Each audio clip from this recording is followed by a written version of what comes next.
Hello दोस्तों, स्वागत है हमारे नए वीडियो में। आज की वीडियो में हम लोग एक रोमांटिक ड्रामा मूवी को एक्सप्लेन करने वाले हैं। इस मूवी के शुरुआत में हम लोग एक लड़की को देखेंगे जो कि पैसों के लिए एस्कॉर्ट का काम किया करती थी और वो हमेशा अलग अलग लोगों के साथ इंटीमेट होती है। एक दिन जब वो एक लड़के को लेकर अपने घर में आती है तब उसकी मॉम को ये बात पता चल जाती है। इसके बाद क्या होता है ये हम आगे इस वीडियो में देखेंगे। तो चलिए इस मूवी को शुरू करते हैं। मूवी के स्टार्टिंग में हम लोग एलिस को देखते हैं। वो अपने सीनियर क्लाइंट के साथ इंटीमेट हो रही होती है। इसके बाद जब वो लेडी सेटिस्फाई हो जाती है तब वो एलिस के लिए एक लिफाफा छोड़कर वहां से चली जाती है। इस लिफाफे में काफी सारे पैसे होते हैं। असल में एलिस एक एस्कॉर्ट का काम करती थी। इसके बाद वो एक क्लब में जाती है। वहां उसके दोस्त उसी का वेट कर रहे होते हैं क्योंकि आज एलिस उन्हें पार्टी देने वाली थी। इसी क्लब में एलिस एक लड़के को देखती है और वो लड़का भी एलिस को ही देख रहा था। इसके बाद एलिस के दोस्त उसे उस लड़के से बात करने के लिए फोर्स करते हैं। दोस्तों की बातों को सुनकर एलिस लड़के के पास जाती है। इसके बाद हम लोग इन दोनों को रोमांस करते हुए देखते हैं। उस लड़के के साथ इंटीमेट होते हुए एलिस को अपना बचपन याद आता है जब उसकी माँ ने कुछ पैसों के लिए एक बुढ़े को एलिस को बेच दिया था। उस वक्त एलिस की उम्र काफी कम थी। अब हम लोग प्रेजेंट टाइम में देखते हैं। एलिस जिस लड़के को रात में अपने घर लेकर आई थी वो अपना काम करके सुबह में जाने लगता है। तभी एलिस के मोबाइल में एक मैसेज आता है और इस मैसेज को क्रिश्चियन ने भेजा था। क्रिश्चियन एलिस का बहुत अच्छा दोस्त होता है। जब एलिस को मालूम होता है शाम में क्रिश्चियन उससे मिलने वाला है तब वो काफी ज्यादा एक्साइटेड हो जाती है क्योंकि क्रिश्चियन से मिले हुए उसे काफी टाइम हो चुका था। ये बात वो अपनी मॉम को बताती है लेकिन उसकी मॉम को इन बातों से कोई भी फर्क नहीं पड़ता है। एलिस की मॉम उससे कहती है तुम रोज नए नए लड़कों को लेकर यहाँ आती हो और उनके साथ शोर मचाती हो। तुम्हारे इन हरकतों की वजह से मुझे सोने में बहुत दिक्कत होती है, इसलिए अब तुम थोड़ा कम शोर किया करो। एलिस की मॉम ये अच्छी तरह जानती थी कि एलिस अपने रूम में क्या करती है, लेकिन वो एलिस को कुछ भी नहीं कहती है क्योंकि एलिस रोज अपनी मॉम को पैसे दिया करती थी। रात में क्रिश्चियन एलिस के घर में आता है। क्रिश्चियन के आने से पहले ही एलिस ने यहाँ का माहौल को रोमांटिक बना दिया था। क्रिश्चियन यहाँ आते ही एलिस को किस करना चालू कर देता है। एलिस क्रिश्चियन से पूछती है तुम आजकल मुझसे मिलने के लिए नहीं आते हो, क्या तुम्हें कोई दूसरी मिल गई है? इस पर क्रिश्चियन उससे कहता है ऐसी बात नहीं है, असल में मैं एक रेस्टोरेंट खोलने वाला हूँ और उसी की वजह से मैं थोड़ा बिजी हूँ। और रही किसी और की बात तो तुम ये बात जान लो कि तुम मेरी फेवरेट हो। यहाँ एलिस किसी बात को लेकर उदास होती है। ये देखकर क्रिश्चियन उससे पूछता है क्या बात है और तुम इतनी सैड क्यों हो? जिस पर एलिस कहती है उसकी मॉम की सर्जरी होनी है और जिसके लिए उसे 4 लाख रुपए चाहिए। ये सुनकर क्रिश्चियन उससे कहता है तुम टेंशन मत लो, मैं नेक्स्ट वीक तक 4 लाख रुपए तुम्हारे अकाउंट में डाल दूंगा। ये सुनते ही एलिस मुस्कुराने लगती है। इसके बाद ये लोग यहाँ पर घपाघप करते हैं। एक बार एलिस अपने दोस्त मिचेल के साथ एक क्लब में जाती है।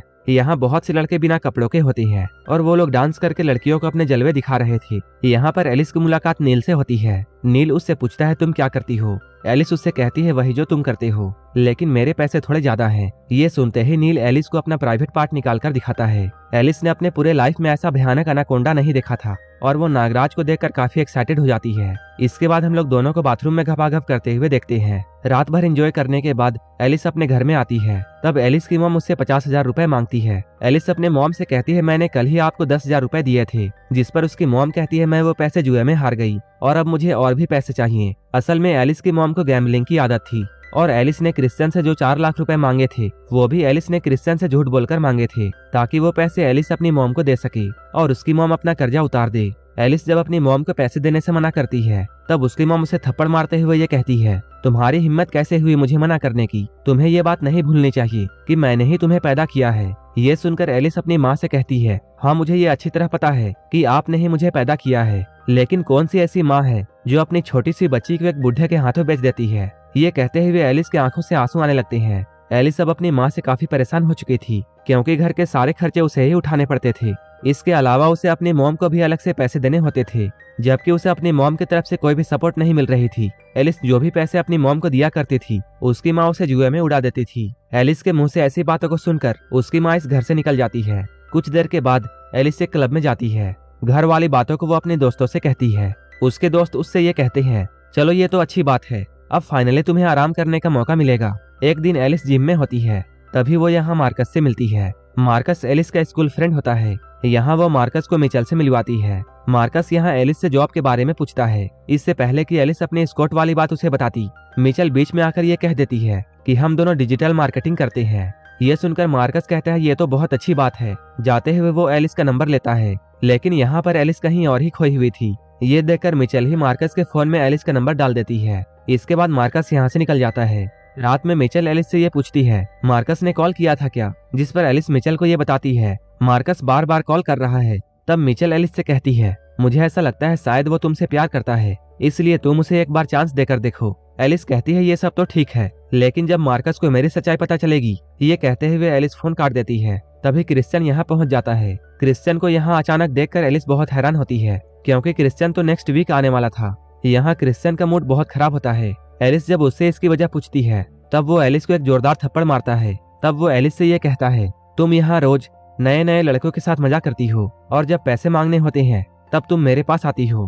क्रिश्चियन को अभी ये बात पता नहीं थी कि एलिस स्कॉट का भी काम करती है। क्रिश्चियन एलिस के सारे खर्चे इसलिए उठाता था क्योंकि उसे ऐसा लगता था कि एलिस उससे प्यार करती है, और वो ये सोचता था कि आगे जाकर हम दोनों शादी करेंगे। इस बात को सोचकर क्रिश्चियन बहुत गुस्सा हो जाता है और वो एलिस को मारते हुए उसके साथ जबरदस्ती करने लगता है। तभी पीछे से एलिस की माँ आती है और वो चाकू मारकर क्रिश्चियन को मार देती है। ये देखकर एलिस काफी डर जाती है। तब एलिस की मॉम उससे कहती है, तुम परेशान मत हो, क्योंकि अब तुम्हें कोई भी तंग नहीं करेगा। इसके बाद ये दोनों जमीन को साफ करने में लग जाते हैं। अगले ही दिन ये लोग क्रिश्चियन के कार को लेकर एक गैराज में जाते हैं और वहाँ के मैकेनिक को पैसे देते हुए इस कार को डिसमेंटल करने के लिए कहते हैं। लेकिन गलती से एलिस का पर्स इसी गाड़ी में रह जाता है, जो कि बाद में उसी मैकेनिक को मिल जाता है। एक दिन वही मैकेनिक एलिस के घर में आता है। वहाँ वो एलिस के मॉम से ये कहता है, पुलिस उससे पूछताछ करने के लिए आई थी। एलिस की मॉम कहती है, पुलिस को कैसे मालूम चला? मैकेनिक कहता है, मैंने तो गाड़ी को डिसमेंटल कर दिया था, लेकिन उससे पहले ही किसी ने गाड़ी को वहाँ देख लिया था। एलिस की मॉम ये समझ जाती है मैकेनिक यहाँ पैसे मांगने के लिए आया है।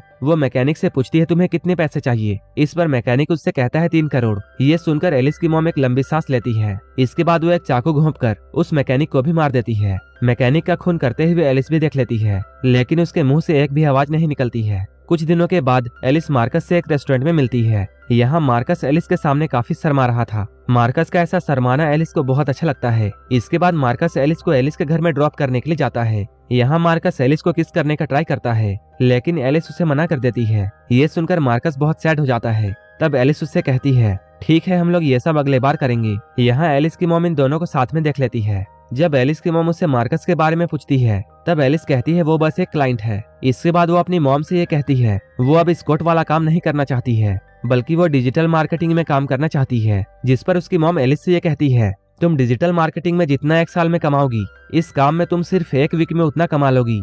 इसलिए तुम अब अपना दिमाग चलाना बंद करो और जो जैसा चल रहा है उसे वैसा चलने दो। इसके बाद वो एलिस को एक बुढ़े के पास भेज देती है। उस बुढ़े के प्यास को बुझाने के बाद एलिस एक स्ट्रिप क्लब में जाती है, जहाँ वो नील से मिली थी। यहाँ से नील एलिस के घर में जाता है। रात में ये लोग भयंकर घपाघप करते हैं। रंगारंग कार्यक्रम खत्म करने के बाद ये दोनों वहीं पर सो जाते हैं। सुबह जब एलिस की नींद खुलती है, तब वो नील को देखकर चौंक जाती है, क्योंकि बाहर नील मरा होता है। उसकी मॉम ने नील को भी मार दिया था। असल में एलिस की मॉम ये नहीं चाहती थी एलिस स्कॉटिंग का काम छोड़े, इसलिए उसने नील के साथ ऐसा किया था। इसके बाद ये दोनों मिलकर नील की लाश को दफना देते हैं। इसके बाद एलिस मार्कस को कॉल करती है, लेकिन वो उसे कुछ भी नहीं बताती है और वो कॉल कट कर देती है। इसके बाद मार्कस मिचेल को कॉल करता है और वो एलिस के बारे में उससे पूछता है, लेकिन मिचेल को भी मालूम नहीं था कि एलिस के साथ में क्या हो रहा है। इसके बाद ये दोनों एलिस के घर में मिलने का प्लान करते हैं। इधर एलिस घर से निकलकर कहीं जाने वाली थी, तभी उसकी मॉम उसे रोकते हुए ये पूछती है, तुम कहाँ जा रही हो? ये सुनकर एलिस कहती है, मैं अपने क्लाइंट मार्कस के पास जा रही हूँ। यहाँ पर एलिस की मॉम उससे और भी पैसे मांगती है। एलिस अपने मॉम से कहती है, मार्कस मुझे आज एक साथ पेमेंट करने वाला है। ये सुनकर एलिस की मॉम ये समझ जाती है कि एलिस झूठ बोल रही है। इसके बाद वो एलिस के सर को पकड़कर दीवार में जोर से मारती है, जिससे एलिस का सर फूट जाता है। तभी मार्कस भी एलिस के घर में पहुंच जाता है, इससे पहले कि वो एलिस से मिल पाता।